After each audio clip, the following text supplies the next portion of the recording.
The email arrived on a Tuesday morning, buried between a quarterly revenue report and a request for a zoning permit approval. It was from my mother, Linda. The subject line didn't say Merry Christmas or We miss you. It simply read, Urgent family matter, attendance required.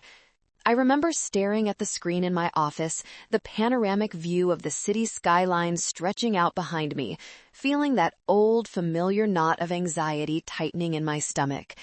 It had been 6 years. 6 years since I walked out into a blizzard with nothing but a duffel bag. 6 years of silence, broken only by the occasional demand for money via text, which I always ignored. The email was brief.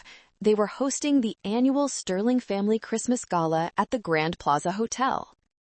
My presence was mandatory because my father, Robert, wanted to finalize some paperwork regarding the family trust. Specifically, they needed me to sign a waiver that would officially cut me out of any future inheritance in exchange for a generous one-time stipend of $5,000. $5,000. They thought that was the price of my dignity. They thought I was starving. They thought I was desperate. I leaned back in my leather executive chair and swiveled toward the window. My reflection ghosted against the glass. A woman in a tailored charcoal suit, hair sharp and professional, eyes cold and calculating. They didn't know this woman. To them, I was still Joy, the doormat, the failure, the one who couldn't make it in the big bad world without Daddy's help. I decided to go. Not for the money, not for a reconciliation. I was going because it was time to close the book, and because I knew something they didn't. On the night of the party, I left my Audi R8 in the garage of my penthouse. Instead, I rented a beat-up, rusted Ford truck. It rattled when it idled and smelled faintly of old fast food and wet dog. I dressed down. I wore a pair of worn-out jeans, a thick, slightly frayed wool sweater, and a heavy parka that had seen better days. I pulled my hair back into a messy bun and wore no makeup. Driving up to the Grand Plaza was an exercise in nostalgia, the toxic kind. The valet looked at my truck with open disdain as I pulled up behind a line of Mercedes and Bentleys. Delivery entrance is around the back, the valet sneered, waving his hand dismissively without even opening my door. I rolled down the window, the manual crank squeaking in protest. I'm a guest, I said, my voice flat. Joy Sterling. He checked his clipboard, his eyebrows shooting up into his hairline. Right, leave the keys. Don't expect it to be out front when you leave. I stepped out onto the slushy pavement. The cold air bit at my cheeks, reminding me of that night 6 years ago. But I wasn't shivering this time. Inside my parka pocket, my hand brushed against a small, sleek digital recorder. I clicked it on. Walking into the lobby felt like stepping onto a stage I had exited long ago. The chandeliers were just as gaudy, the marble floors just as polished, and the people. The people were just as fake. I saw them before they saw me. My parents, Robert and Linda, standing by the entrance to the ballroom, holding champagne flutes. And him, Tyler, my younger brother, the golden child. He was 28 now, wearing a tuxedo that probably cost more than the truck I just parked. He was laughing loudly at something a wealthy investor was saying, his head thrown back in that arrogant way he had practiced since high school. He spotted me first. His smile didn't falter. It just sharpened into a blade. He nudged our mother. Linda turned, her eyes widening in horror as she took in my outfit. She didn't rush over to hug me. She didn't tear up. She looked around quickly to see if anyone important had noticed the homeless person invading her gala. I walked toward them, my boots leaving small, wet prints on the pristine carpet. Joy, my father said, his voice a low rumble of warning. You actually came. And you dressed appropriately for your station, I see. Hello, father, mother, I said, keeping my hands in my pockets. Tyler. Look who finally crawled back, Tyler smirked, stepping forward to block my path, looming over me. My big sister, the homeless failure who's been too proud to ask for help. I bet you're hungry, aren't you? The buffet is for guests, Val, but I'm sure we can have the kitchen scraps something together for you in the back alley.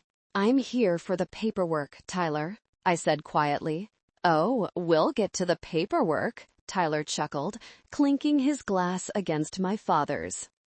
But first, we have a little surprise for everyone tonight. A special presentation. You should stick around, Joy. You're the star. I looked at him, really looked at him. I saw the dilated pupils, the slight tremor in his hand holding the glass. He was high on something. Power, adrenaline, maybe something else. He thought he had already won. I'm not going anywhere, I said. Good, my mother hissed, stepping close, the scent of her overpowering Chanel perfume making me want to gag. Stand in the back. Don't speak to the senator. Don't speak to the investors. Just try to be invisible until we need you to sign.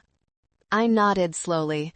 Don't worry, Mother. By the end of the night, everyone will see me clearly. Thank you for being here with me right at the start of this difficult journey. It means the world to me that you're listening. Please take a moment to comment down below and tell me what city you are watching from. I'd love to know where my story is being heard.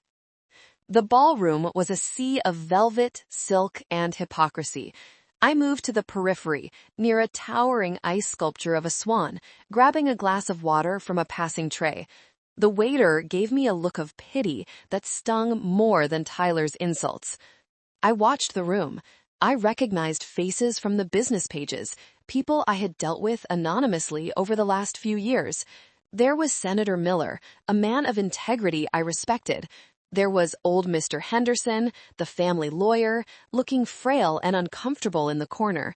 And there was Chloe, Tyler's fiancée. She had been Tyler's high school sweetheart, left him when he flunked out of college, and miraculously returned when he claimed to have launched his venture capital firm. She spotted me and glided over, her eyes raking over my frayed sweater.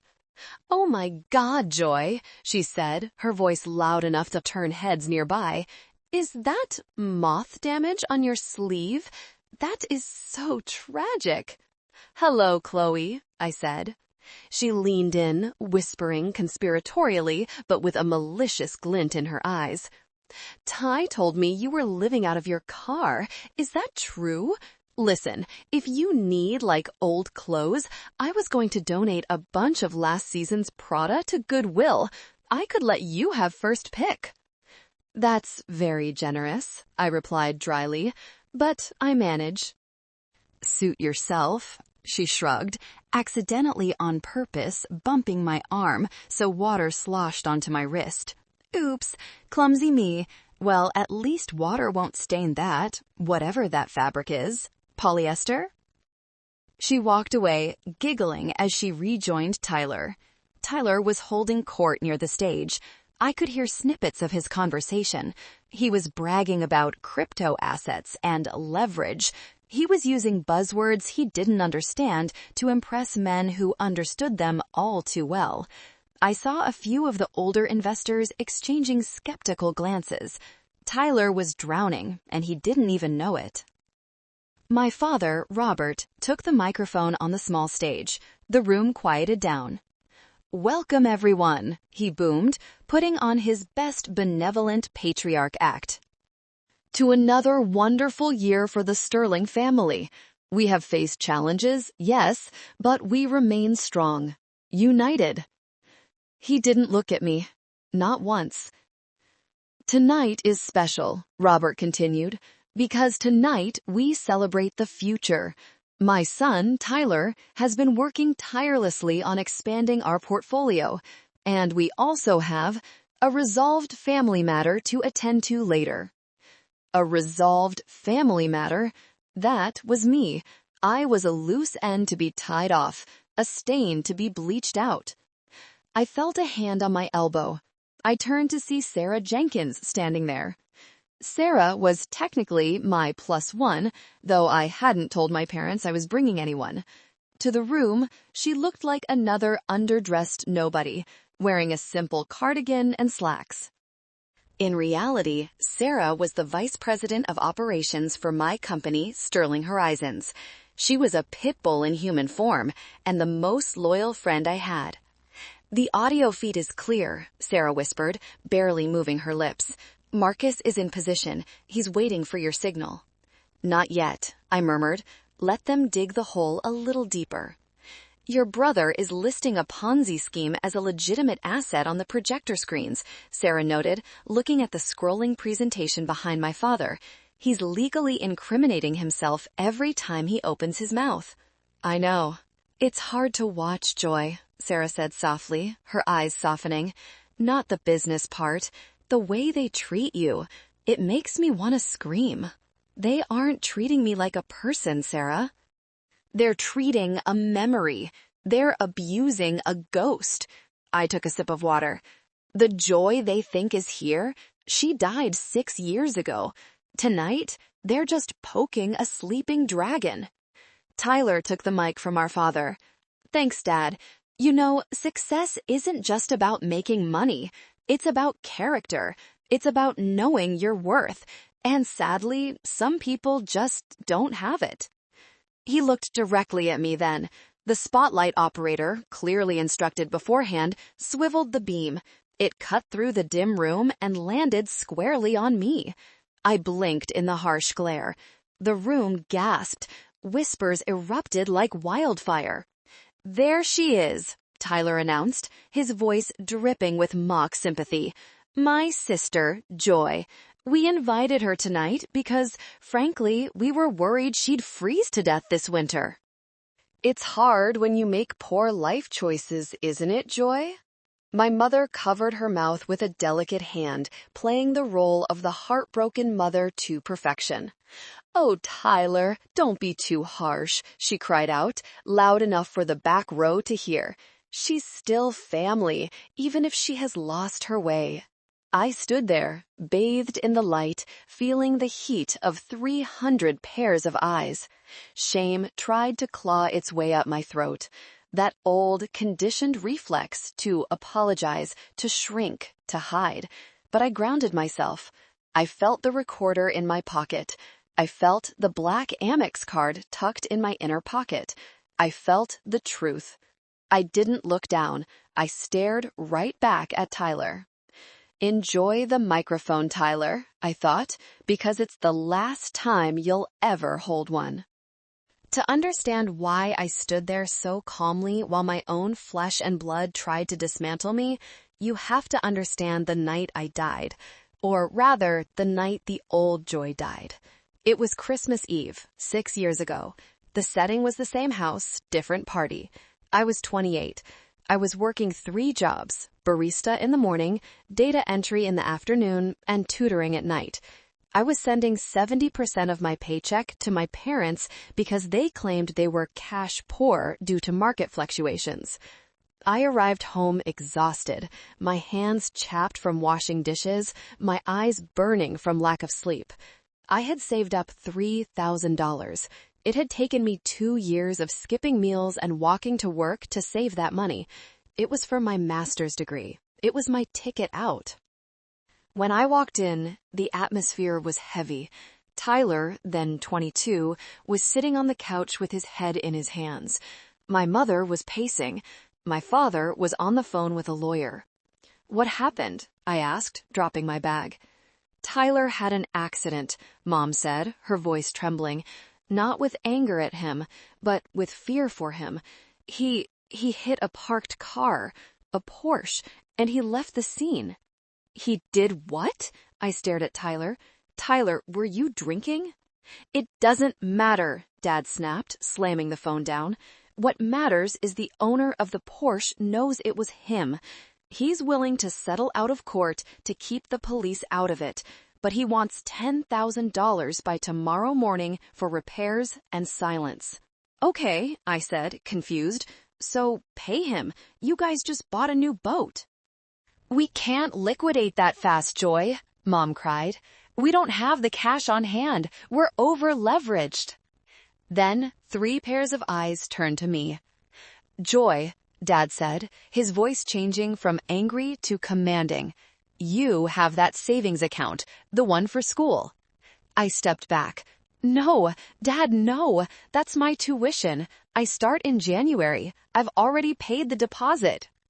It's $3,000, Joy, Tyler whined, finally looking up. He didn't look sorry. He looked annoyed.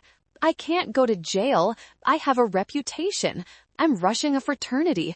A record ruins everything. You should have thought of that before you drove drunk and hit someone, I yelled. It was the first time I had ever raised my voice at them. My father crossed the room in 2 strides. The slap didn't hurt at first. It was just a loud crack, followed by a ringing in my ear. Then the heat bloomed on my cheek. Don't you dare judge your brother, he spat, his face inches from mine. He made a mistake. You're just selfish. Hoarding money while your family is in crisis? What kind of daughter are you? I earned that money, I whispered, tears spilling over. I scrubbed floors for that money. And who put a roof over your head for 18 years? Mom interjected, her face cold.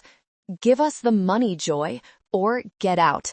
And if you walk out that door, don't you ever come back asking for a dime. I looked at Tyler. I waited for him to stand up, to be a man, to say, no, don't take her school money.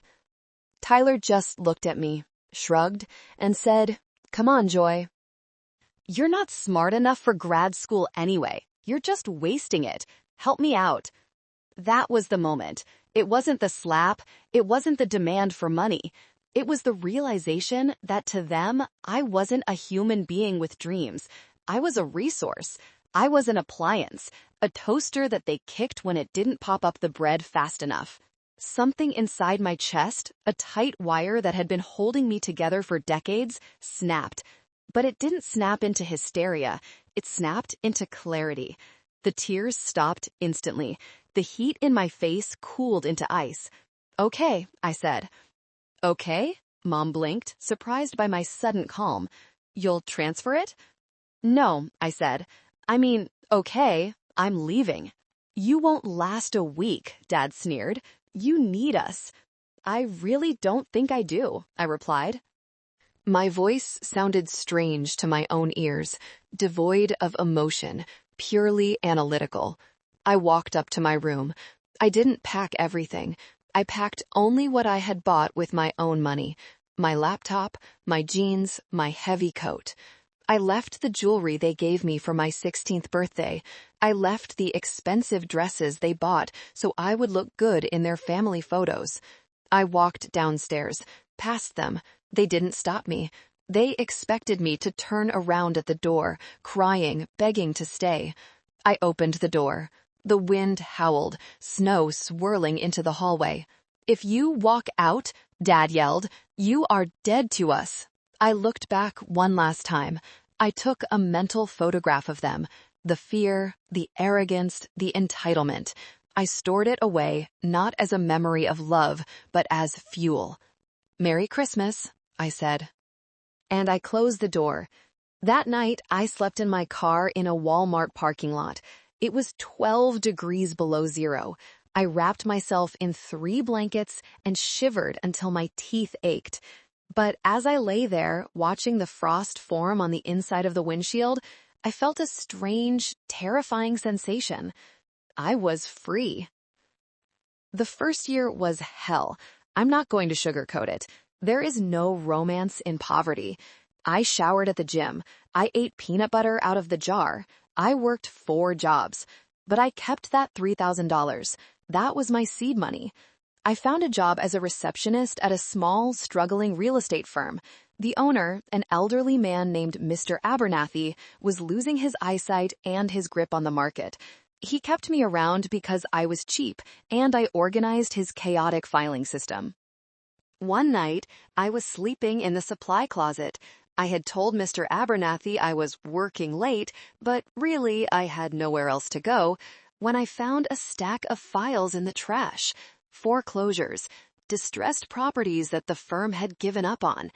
I stayed up all night reading them. I saw patterns. I saw opportunities. There was a dilapidated apartment complex on the edge of the gentrifying district. The bank wanted to dump it. The zoning laws had just changed, allowing for mixed-use development, but the bank's paperwork hadn't updated to reflect that. I took a risk. I used my $3,000 as a down payment on an option contract, a legal maneuver I learned from a YouTube video on real estate law. It was a gamble. If I couldn't find a buyer for the contract in 30 days, I lost everything.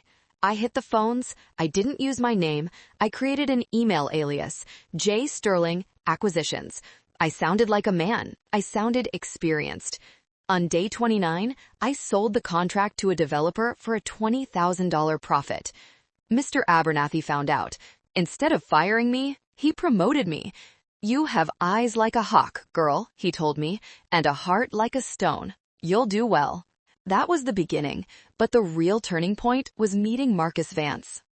I found Marcus in a dive bar 2 years later. By then, I had my own small LLC and a modest apartment. I needed a security consultant for a construction site that kept getting vandalized. Marcus was a former police detective who had been pushed out of the force for blowing the whistle on corruption.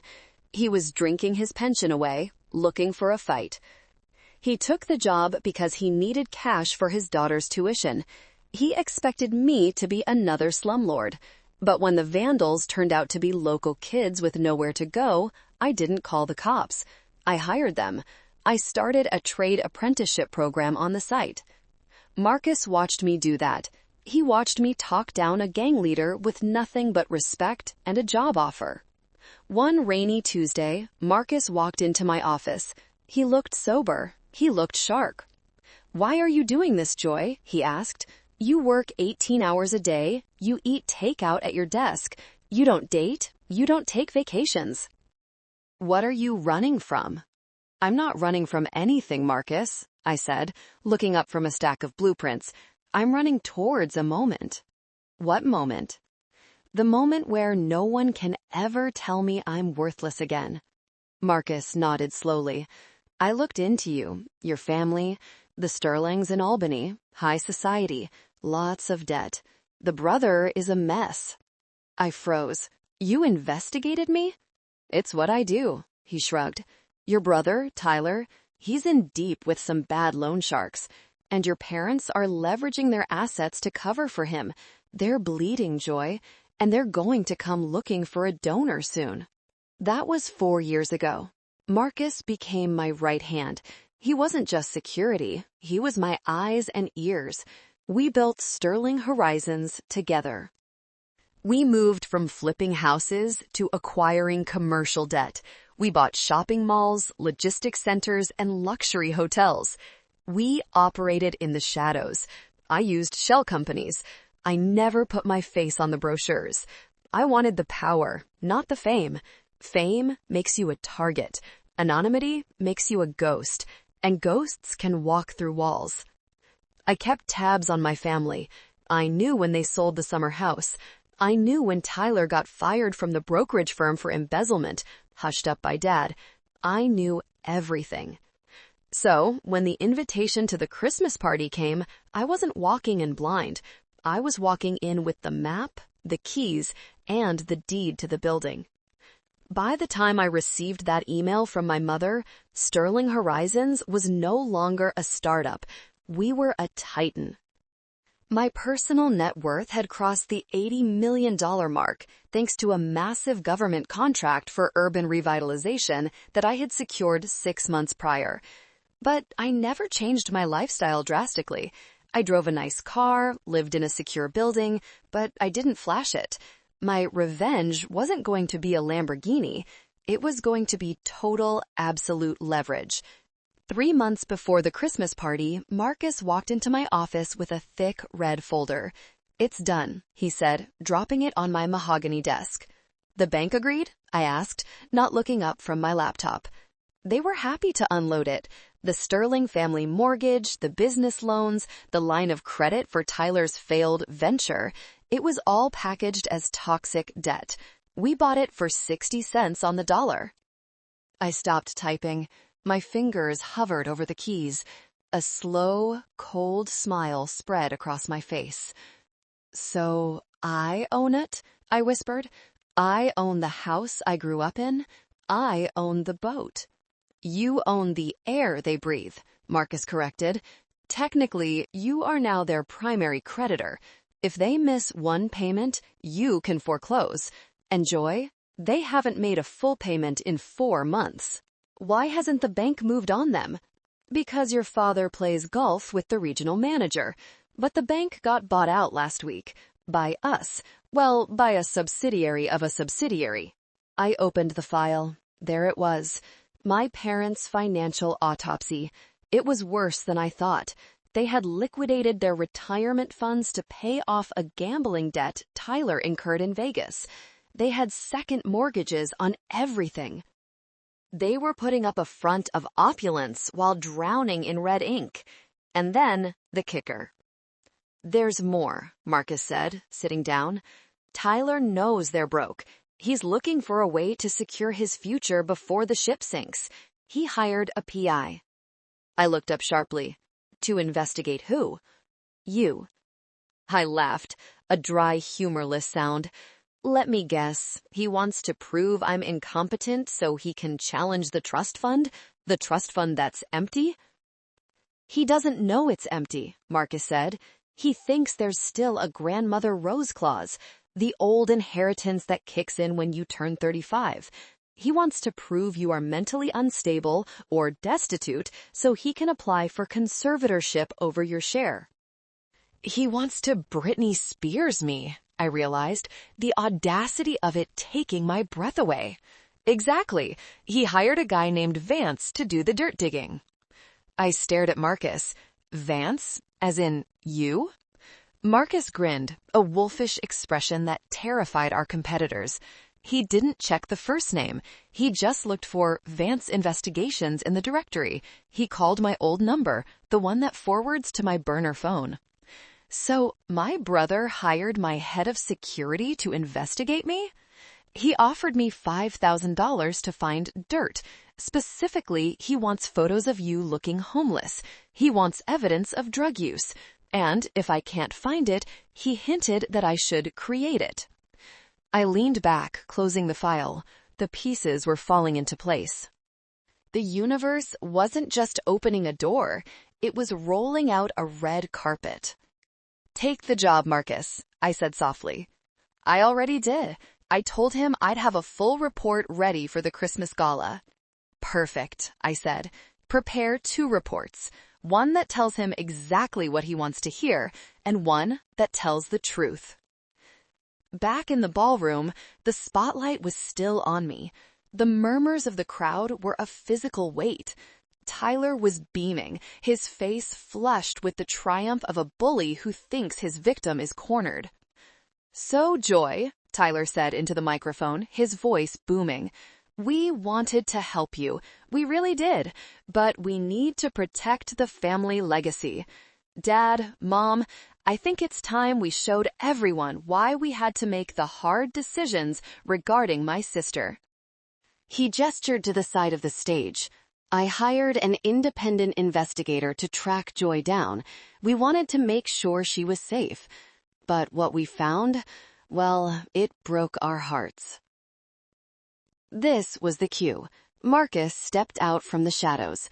He wasn't wearing his usual tactical gear or his sharp business suits. He was wearing a rumpled trench coat, playing the part of the gritty noir detective Tyler imagined he had hired. He walked up the stairs to the stage, carrying a leather satchel. He didn't look at me. He walked straight to Tyler.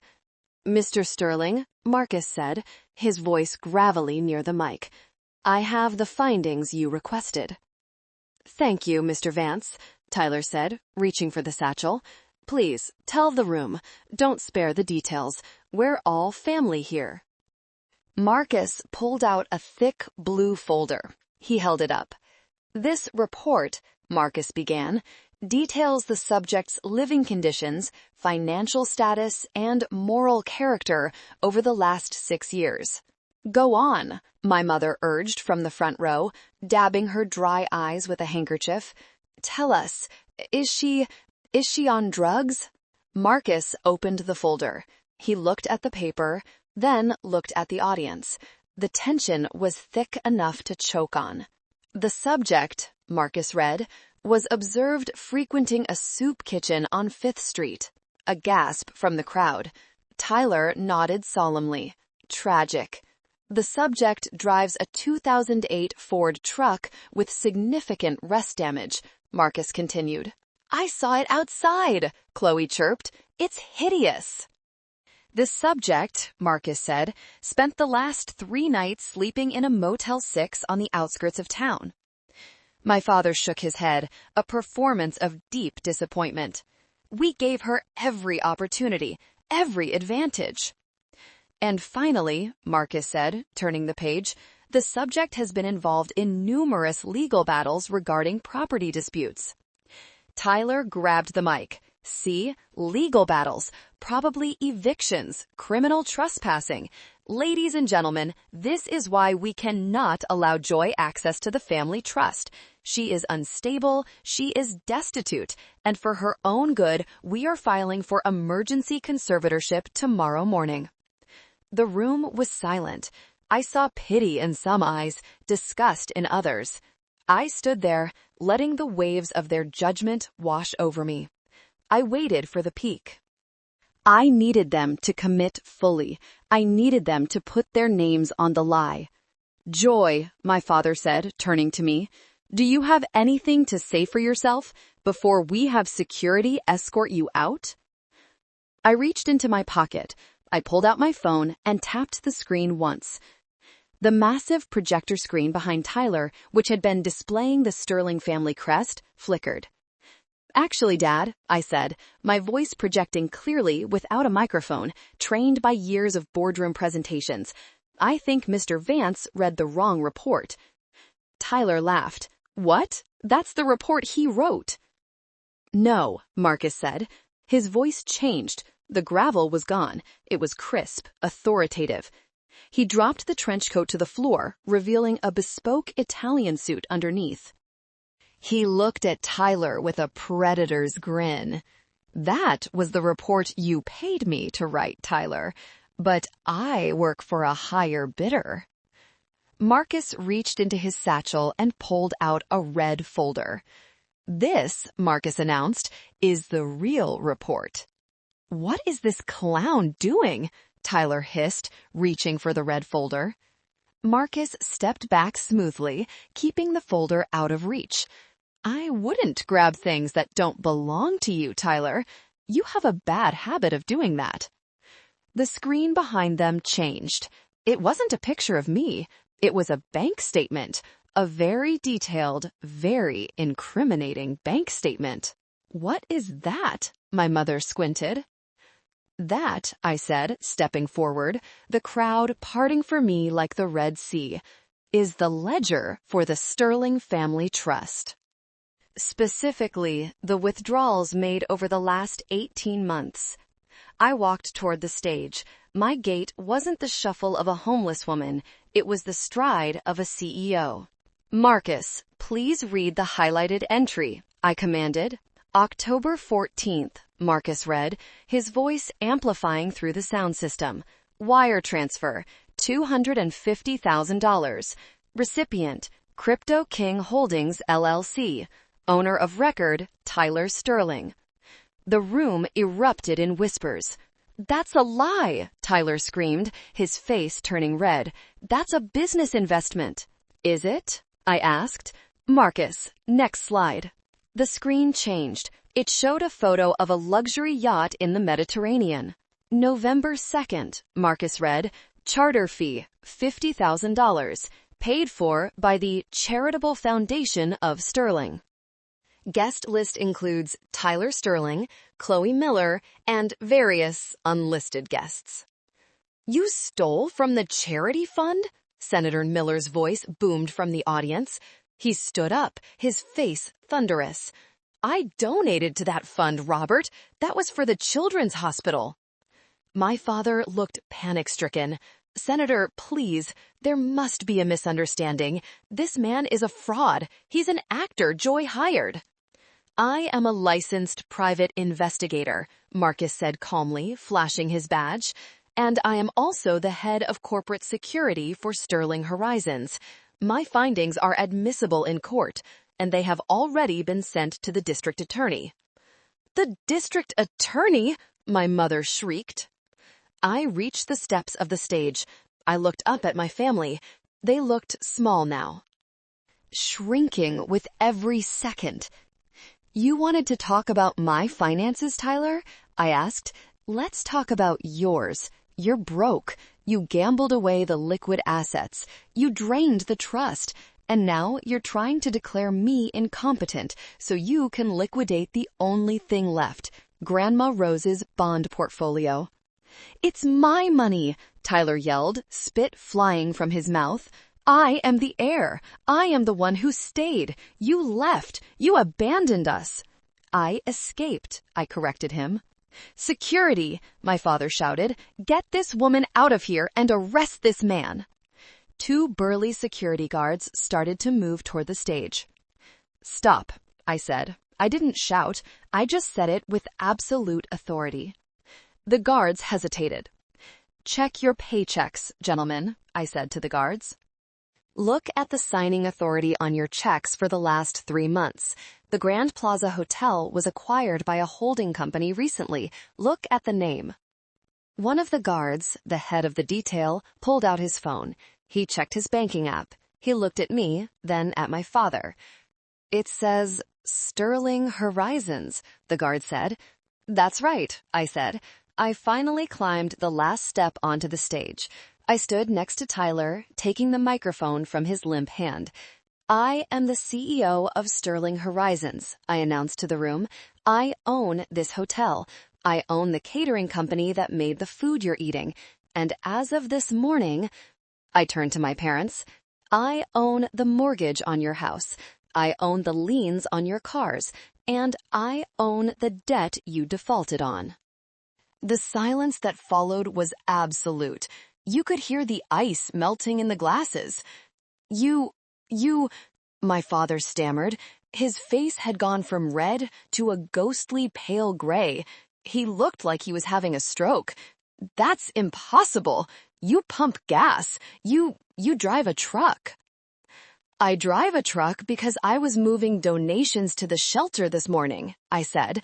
Something you would know if you ever asked me about my life instead of assuming I was a failure because I refused to be your victim. I signaled to the tech booth. The screen changed again.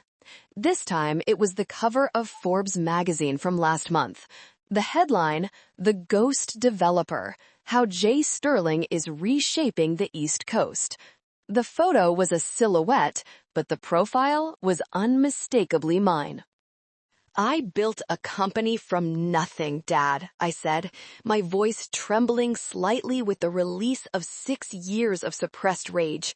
I didn't need your name, I didn't need your connections, and I certainly didn't need your money. In fact, I used my money to buy your mistakes. I walked over to my mother. She was trembling. You wanted me to sign a waiver today, I said, pulling the crumpled document from my pocket. To give up my inheritance for $5,000. I ripped the paper in half. The sound was like a gunshot in the quiet room. There is no inheritance, Mother. Tyler spent it all. The only thing you have left is debt. Debt that I now control. Joy, please, Mom whimpered, reaching out a hand. Her eyes darted around the room, seeing the judgment of her peers. We're family. We did what we thought was best. Tyler, he has a problem. We were just trying to help him. We can fix this. We can work together. You have so much now. You can help us. Help you? I laughed, and it sounded like glass breaking. Like you helped me when I was sleeping in a parking lot? Like you helped me when you called me a failure an hour ago? We didn't know, she cried. You didn't care, I yelled back. You only care now because the power has shifted. If I were truly homeless, you would be letting security throw me out right now. I turned to Tyler. He was backing away, looking for an exit. Where are you going, Tyler? I asked. The party is just getting started. I'm leaving, he muttered. You can't keep me here. I can't, I agreed, but they can. At that moment, the double doors at the back of the ballroom burst open. 4 officers from the NYPD and 2 agents in suits, SEC investigators, marched in. Tyler Sterling? The lead agent called out. Tyler froze. No, this is a mistake. You are under arrest for securities fraud, wire fraud, and embezzlement, the agent said, walking briskly up the aisle. And we have a warrant for the seizure of all assets associated with Crypto King Holdings. Chloe, standing near the stage, let out a squeak. She looked at Tyler, looked at the handcuffs coming out, and then did the most predictable thing imaginable. She took off her engagement ring, dropped it into a champagne glass, and disappeared into the crowd. Dad, do something! Tyler screamed as the officers grabbed his arms. He struggled, knocking over the podium. Dad, she set me up. Joy did this. I didn't make you steal, Tyler, I said calmly. I just turned on the lights. My father stood frozen. He couldn't move. If he stepped in, he implicated himself. He chose self-preservation. He watched his golden child get cuffed and dragged down the stairs. Dad, Tyler sobbed, his bravado completely shattered. Dad, help me! My father looked away. The room watched as the future of the Sterling family was hauled out like common trash. I looked at the crowd. I apologize for the disruption, I said, my voice steady. Please, enjoy the rest of the evening. The drinks are on the house, but I'm afraid the hosts will be leaving early. The party disbanded quickly after that. People scrambled to leave, not wanting to be associated with the scandal. Senator Miller stayed behind. He walked up to the stage and shook my hand. I had no idea, Miss Sterling, he said solemnly. I've been admiring your company's work on the harbor project. I had no clue you were related to this mess.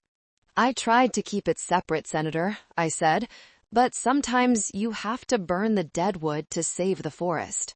Indeed, if you need a character witness for any legal proceedings, call me. Thank you. When the room cleared, it was just me, Marcus, my parents, and Mr. Henderson, the lawyer. My parents were sitting at a round table, looking like statues of misery. So, my father said, his voice hollow, you won. Are you happy? You destroyed your brother. You humiliated us. I didn't humiliate you, Robert, I said. I stopped calling him Dad. You humiliated yourselves. I just provided the audience. What happens now? Mom asked, wiping her mascara-stained cheeks. Are you going to evict us? Put your own parents on the street? I pulled up a chair and sat opposite them. I placed the red folder on the table. I thought about it, I admitted. I thought about kicking you out tonight, changing the locks, letting you feel what the cold feels like. They flinched. But I'm not you, I said. I don't get pleasure from cruelty.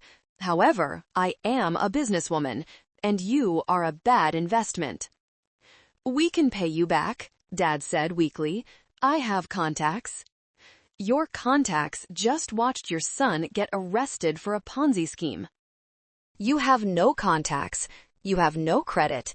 You are toxic assets. I signaled to Mr. Henderson. The old lawyer stepped forward, placing a new document on the table.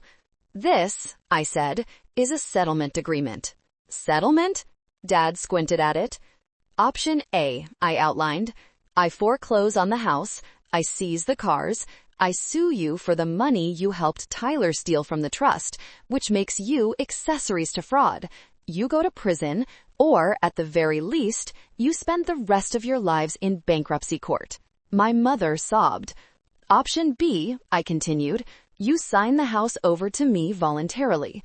You liquidate everything valuable to pay back the investors Tyler scammed, the teachers and retirees he stole from. In exchange, I will not press charges against you for the trust theft.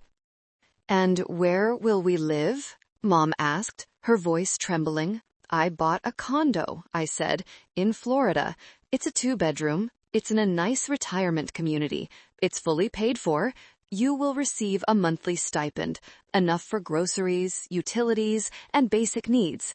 But no country clubs, no galas, no luxury cars. A retirement home? Dad looked disgusted. We are Sterlings. Not anymore, I said coldly. The Sterling name is mud right now.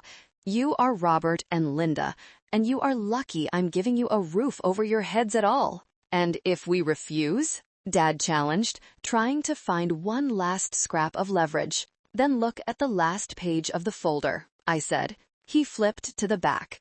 It was a transcript of a phone call. I have the audio, Robert, I said. Marcus records everything. My father slumped. The fight went out of him. He looked at the pen. He looked at my mother. Sign it, Bob, Mom whispered. Please, I don't want to go to jail. With a shaking hand, my father signed the deed. He signed away his legacy. He signed away his pride. Here are the keys to the condo, I said, sliding a plain brass key across the table. The movers will be at the house on Monday. Take only what you need. Everything else gets sold to pay the victims. I stood up. I buttoned my coat. Joy, my mother said softly, will we see you? I looked at her. I saw the woman who watched me pack my bags 6 years ago and didn't shed a tear. I don't think so, Linda, I said. You have your stipend, you have your condo, but you don't have a daughter. You spent her a long time ago. I turned and walked away. I didn't look back. Show him that kindness isn't about what car you drive. Marcus was leaning against the fender of the truck. You okay, boss? He asked. I'm tired, Marcus, I admitted. The adrenaline was fading, leaving a deep bone weariness. You did good. Tyler is already being processed. The DA says with the evidence we gave them, he's looking at 10 to 15 years, no parole. And the victims? We'll recover about 80% of their money from the asset seizure. It's not everything, but it's a hell of a lot better than zero. Good. I looked up at the Grand Plaza Hotel. It was a massive, glowing monument to excess, and I owned it. Marcus, I said, what should we do with this place? Sell it, he suggested. Make a killing? I thought about the kitchen staff, the maids, the people who worked in the shadows like I used to. No, I said, keep it. But we're changing the management, and we're raising the wages. I want everyone who works here to be able to afford a decent life. No one sleeps in their car on my watch. Marcus smiled. Copy that. I climbed into my rusty truck. It roared to life with a familiar clank. You know you can take the limo, right? Marcus laughed. Nah, I said, shifting into gear. This truck reminds me of where I came from. I think I'll keep it for a while. I drove away from the gala, away from the fake smiles and the empty champagne glasses. I drove toward the highway. My phone buzzed. It was a text from Tyler. He must have used his one phone call, or maybe he snuck a phone in before they stripped him. Val, please, I'm scared. Get me a lawyer. I'm your brother. I looked at the text. I thought about the golden child. I thought about the boy who mocked me while I scrubbed dishes. I thought about the man who tried to paint me as a drug addict to steal my grandmother's money. I deleted the text. Then I blocked the number. Please, if you are feeling the justice in this moment, if you felt that shiver when the truth finally landed, take a second to hit that like button and comment the number 1 below. let me know you're standing with me. It's been a long, hard road to get here, and your support keeps me going. Just type 1 and let's walk out of this hotel together. The silence in the ballroom after the police escorted Tyler out was heavy, but it wasn't empty. It was filled with the debris of a shattered reputation. My parents sat there, staring at the settlement papers I had placed in front of them, the ink still wet from my father's shaking hand. They looked smaller than I had ever seen them. The grandeur of the sterling name had evaporated, leaving behind two elderly people terrified of a future they couldn't buy their way out of. "Joy," my mother whispered, her voice cracking. It was the first time in years she had used my name without a sneer or a demand attached to it. "What will people say? The scandal! It will kill us." I looked at her, really looked at her. I saw the lines of worry etched around her eyes, not for her son in handcuffs, but for her social standing. Even now, at rock bottom, her currency was perception, not love.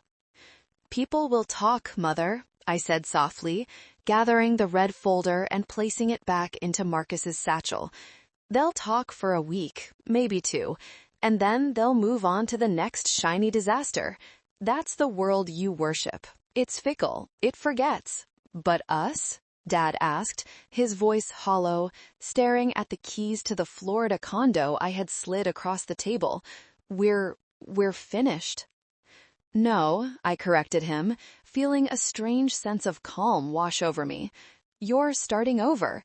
You have a roof over your heads, you have food, you have safety. That is more than you gave me when you threw me into the snow. That is more than most people get." I stood up, buttoning my parka. The contrast between my worn-out coat and the glittering chandeliers overhead felt poetic. "The movers will be at the mansion on Monday at 8 a.m. sharp," I instructed, my voice businesslike. "Take your clothes, take family photos if you want them, but the art, the jewelry, the furniture, that stays. It's all collateral. It belongs to the victims of Tyler's fund now." "You're really doing this?"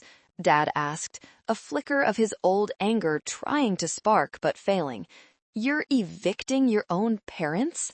"I'm not evicting you," I said, leaning in close, ensuring they heard every syllable. "I'm saving you from prison. I'm paying off the debts you signed your names to. This is what mercy looks like, Robert. Try to recognize it." I turned my heel and walked away. I didn't look back. There is a specific kind of power in walking away from people who used to hold the keys to your happiness, knowing they can never lock you out again. Walking out of the Grand Plaza was a surreal experience. The air outside was biting cold, a sharp drop from the heated ballroom, but it felt fresh, it felt clean. The valet saw me coming. He rushed over, not to the line of Bentleys and Porsches waiting for the other guests, but to my rusted, beat-up Ford truck. He held the door open for me with more respect than he had shown the senator. "Miss Sterling," he stammered, looking at the ground, I heard what happened inside. The staff, we're all talking about it. What you did for the pension fund." My dad had money in a fund like that. He lost it all. I paused, one foot on the running board of the truck. I looked at this young man shivering in his uniform. "What's your name?" I asked. "Kevin, ma'am." "Kevin," I said, pulling a business card from my pocket, my real one, the CEO one. "Call this number on Monday. Ask for Sarah. Tell her Joy sent you. We need good people in our logistics department, people who hustle. You won't be parking cars in the cold anymore." Kevin's jaw dropped. Thank you so much." I climbed into the truck. The engine roared to life with that familiar clunky rattle. Beside me, Marcus slid into the passenger seat. He had ditched the trench coat and loosened his tie. "You okay, boss?" he asked, watching me closely. I gripped the steering wheel, my knuckles white. The adrenaline was fading, leaving behind a deep, aching exhaustion. But beneath the tiredness, there was something else, a foundation, solid ground. "I'm okay," I breathed out, watching my breath fog up the windshield. I think the ghost is finally gone, Marcus." "Tyler is being booked at the 19th precinct as we speak," Marcus reported, checking his phone. "He's already asking for a public defender because he knows no high-end lawyer will touch him with frozen assets." Good. My phone buzzed in the cup holder. I glanced down. It was a text from a number I didn't recognize, but I knew the voice immediately. "Val, please, it's cold in the holding cell. They took my shoes. Mom says you have the power to stop this." "Just tell them it was a misunderstanding. I'm your brother. Blood is thicker than water, right?" I stared at the screen. Blood is thicker than water. The mantra of abusers everywhere. The phrase they use to bind you to them so they can drain you dry. I didn't delete it this time. I took a screenshot. I saved it to the evidence folder. "Reply?" Marcus asked, seeing the look on my face. "No," I said, putting the truck into gear. Silence is the only language they understand now. I pulled out of the Grand Plaza driveway, passing the sign that now technically belonged to me. I didn't feel triumphant in a malicious way. I didn't feel like cheering. I felt the profound, quiet satisfaction of a balance sheet finally zeroing out. The debt was paid. The ledger was closed. "Where to?" Marcus asked. "Penthouse?" I looked at the city lights blurring past us. It was Christmas Eve. The world was sleeping, waiting for a miracle. I had already made mine. "Let's go home, Marcus," I said. "I have a turkey to defrost." The sun that rose on Christmas morning didn't care about the drama of the night before. It was bright, piercing, and brutally honest. I woke up in my penthouse suite, the silence of the apartment wrapped around me like a heavy blanket. For the first time in 6 years, I didn't wake up with that low-level hum of anxiety, the subconscious fear of a phone call from my mother, a demand for money, a crisis I had to solve. It was just quiet. I walked into the kitchen, the marble floor cool under my bare feet. I started the coffee machine, the smell of dark roast filling the air. I walked to the floor-to-ceiling windows and looked out over the city. Below me, millions of people were opening gifts, arguing over cooking times, hugging, crying. For a brief second, a wave of loneliness hit me. It was a phantom limb pain. I had amputated the toxic part of my life, but the wound was still fresh. I was alone in a glass tower. Then the buzzer rang.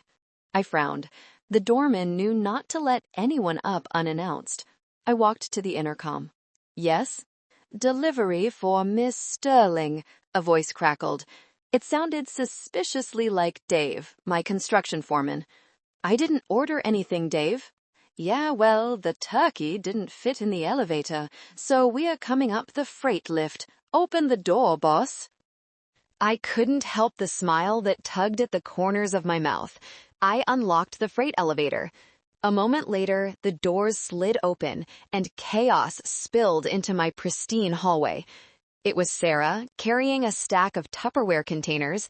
It was Marcus, holding a massive deep fryer that looked like a fire hazard. It was Dave, carrying a case of craft beer. And behind them, Marcus's wife, Alina, and their teenage daughter, Sophia, holding a pathetic-looking, lopsided plastic Christmas tree.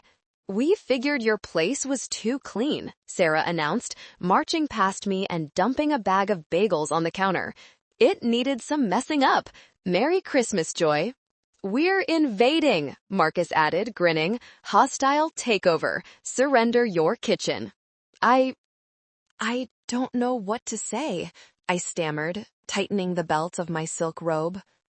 "Say nothing," Elena said, stepping forward and wrapping me in a hug. She smelled like cinnamon and rain. She didn't know the details of what happened last night, only that I had finally broken free. She squeezed me tight. "You are family today, Joy. No arguments." That was the moment I broke. Not at the gala, not when Tyler was arrested, but here, in my kitchen, being hugged by a woman I barely knew, surrounded by my employees who had chosen to spend their holiday with me. The tears came hot and fast. I buried my face in Elena's shoulder and let go.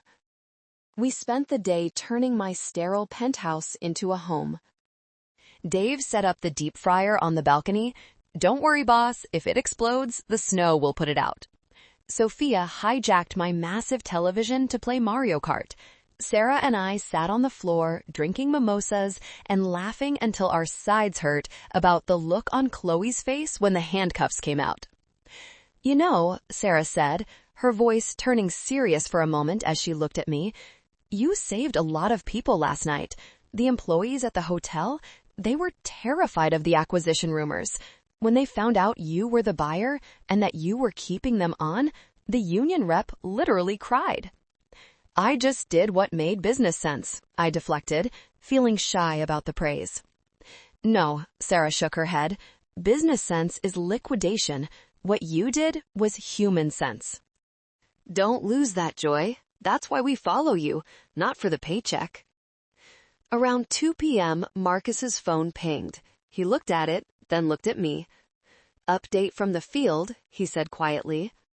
The room went silent. I nodded. "The movers finished at the mansion an hour ago," Marcus read from the screen. "Your parents are in the U-Haul. They're on I-95 South, heading to Florida." Did they take everything?" I asked. "They tried to take the silver," Marcus smirked, "but the inventory team stopped them. They left with 4 suitcases and a box of personal photos. That's it." I closed my eyes. I tried to picture them. Robert and Linda Sterling, driving a rented truck down the interstate, leaving behind the status symbols that defined their existence. I wondered if they were talking to each other. I wondered if they were blaming me. Probably. "It's done then," I whispered. "It's done," Marcus confirmed. "The house is secured. We'll have the locks changed by noon tomorrow." I stood up and walked over to the mantel above the fireplace. I had placed the locket there earlier, my grandmother Rose's locket. I picked it up, feeling the cool metal against my palm. Grandma Rose had been the only one who saw me. She used to sneak me cookies when Mom put me on a diet at age 10. She used to tell me, "Joy, honey, money is loud, but wealth is quiet, and the greatest wealth is being able to look at yourself in the mirror." I opened the locket. The tiny, faded photo of us smiled back. "I did it, Grandma," I whispered. "I bought the house back." I cleaned the slate. "Hey, boss!" Dave yelled from the balcony. "The bird is done, and it hasn't exploded. It's a Christmas miracle." I laughed, wiping my eyes. I turned back to the room, to the noise, the mess, the beer bottles on the marble coaster, the people who looked at me and saw joy, not an ATM machine. "I'm coming," I shouted back. I put the locket around my neck. It sat right against my heart, a shield and a reminder. I wasn't the girl sleeping in the Walmart parking lot anymore. I wasn't the victim. I was the architect of my own life, and for the first time, the foundation was solid rock. 6 months have passed since that night at the Grand Plaza. The snow has melted, and spring has turned into summer. A lot can change in 6 months if you stop carrying dead weight. Tyler pled guilty. He didn't have much of a choice. The evidence Marcus and I provided was insurmountable. The judge, a stern woman who had zero patience for entitled young men stealing from retirees, sentenced him to 12 years in federal prison. I didn't go to the sentencing. I sent a lawyer to represent the victim's trust. I heard Tyler cried when the gavel banged down. He looked back at the gallery, searching for Mom and Dad, searching for me. But the seats were empty. He went to prison alone, just like I went into the world alone 6 years ago. The universe has a poetic sense of balance. My parents are in Florida. I get a monthly report from the community manager. They complain about the humidity. They complain that the other residents don't recognize their social status. They complain that the stipend doesn't cover imported wine, but they cash the checks. They survive. I haven't spoken to them, not once. I blocked their numbers, their emails, and even returned a letter they sent unopened. Some people say that's harsh. They say, but Joy, they're your parents. You only get one set. And to them, I say, you're right. You only get one set. And mine chose to break me to build themselves up. Forgiveness doesn't mean access. I have forgiven them in the sense that I no longer wake up angry. I don't wish them harm, but I will never, ever give them the opportunity to hurt me again. That door is welded shut. As for me, I'm still driving the truck. Well, mostly on weekends. It keeps me humble. Sterling Horizons has pivoted. We stopped buying debt and started building futures. We launched an initiative to renovate abandoned properties and turn them into affordable housing for single mothers and families getting back on their feet. Every time I hand a set of keys to a woman who looks tired, scared, and hopeful, a woman who reminds me of myself 6 years ago, I feel a little piece of that old trauma heal. I kept the Grand Plaza Hotel. I promoted Kevin, the valet, to head of guest services. He's doing an amazing job. We turned the ballroom, the same ballroom where my brother tried to destroy me, into a venue for charity events that actually give 100% of the proceeds to the cause. Last week, I walked into that ballroom for an inspection. It was empty. The spotlight was off. I stood on the stage where I had confronted my family. I closed my eyes and listened. I didn't hear the insults anymore. I didn't hear the laughter of the crowd. I heard my own voice, strong, clear, unapologetic. I learned something vital on this journey, and I want to share it with you. We are often told that family is everything, that we must endure abuse, disrespect, and betrayal just because we share DNA.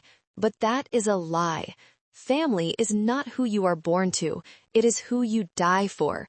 Family is the people who bring a deep fryer to your penthouse because they don't want you to be alone. Family is the people who cheer for your success, not the ones who plot to steal it. If you are listening to this and you are feeling small, if you are the black sheep or the scapegoat or the ATM, please listen to me. You have value that they cannot see. You have strength that they are terrified of. Don't wait for them to change. They won't. Don't wait for an apology. It's not coming. Pack your bag, walk into the snow, sleep in your car if you have to, but do not let them take your soul. Because once you step away from the shadow, you will be amazed at how bright the sun actually is. My name is Joy Sterling. I was a homeless failure. I was a joke. Now I am a CEO. I am a survivor. And most importantly, I am free. Thank you for listening to my story. I am so grateful for every single one of you who stayed until the very end. If you made it this far, please comment the letter A below. It stands for alive, for accomplished, and for aftermath. Let me know you are one of the few who see things through to the end. If you have ever had to cut off a toxic family member, share your story in the comments. Let's support each other. You are not alone. And please click on the next video to hear more stories of truth and justice. Thank you for listening to my story. I am so grateful for every single one of you. If you made it this far, please comment the letter A below. It stands for alive, for accomplished, and for aftermath. Let me know you are one of the few who see things through to the end. If you have ever had to cut off a toxic family member, share your story in the comments. Let's support each other. And please, click on the next video to hear more stories of truth and justice.